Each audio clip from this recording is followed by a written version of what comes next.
Ça y est, on y est. Jour J du choc entre le Stade Rennais dans un stade en ébullition du Roison Park face aux Parisiens pour l'après Newcastle et l'après de la claque pris au stade James Park de Newcastle avec la défaite 4 buts à 1 en Ligue des Champions avant de recevoir l'AC Milan dans 15 jours, voire même un petit peu plus. Le PSG doit reprendre un plein de confiance pour éviter de douter et de finir sur 2 défaites avant une trêve internationale de plus de 15 jours. On y est, c'est le jour du choc entre le Stade Rennais et le Paris Saint-Germain qui va démarrer dans un peu plus d'un quart d'heure.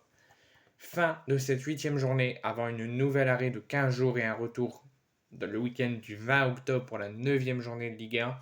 Fin de cette 8e journée de Ligue 1 entre le Stade Rennais qui reçoit le Paris Saint-Germain au Roison Park. Le Stade Rennais est la bête noire du Paris Saint-Germain en Ligue 1. Le Paris Saint-Germain, quand il se déplaçait au Roison Park depuis 2018, n'a plus battu le Stade Rennais. 8e du classement, 11 points. Le Stade Rennais reste sur un derby la semaine dernière remporté face à Nantes à la maison sur son terrain.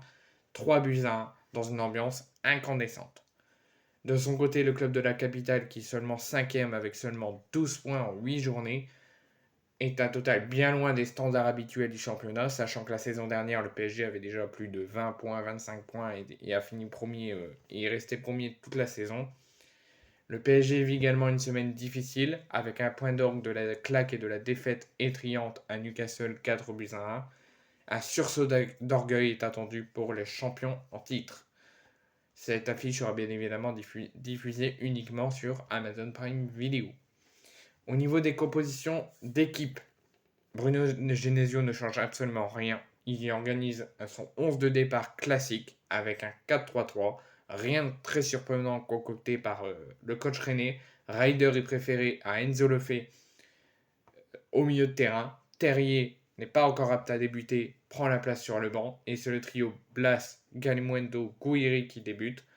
Côté parisien, Luis Enrique change de système et revient sur un système de 4-3-3. Cela permet à Vitinha de reprendre sa place de titulaire et de Kolo Muani qui en fait les frais et qui débute sur le banc.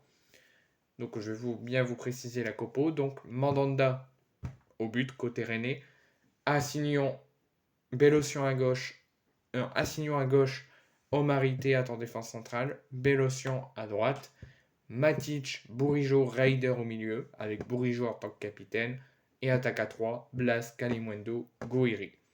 Côté parisien, Donnarumma au but, Hakimi, Marquinhos en tant que capitaine, Skriniar, Lucas Hernandez, Ugarte, Warren Zaïre-Emery, Vitinha au milieu et attaque à 3, Dembélé, Gonzalo Ramos et Kylian Mbappé. Bien sûr, mon pronostic, la victoire du Stade Rennais.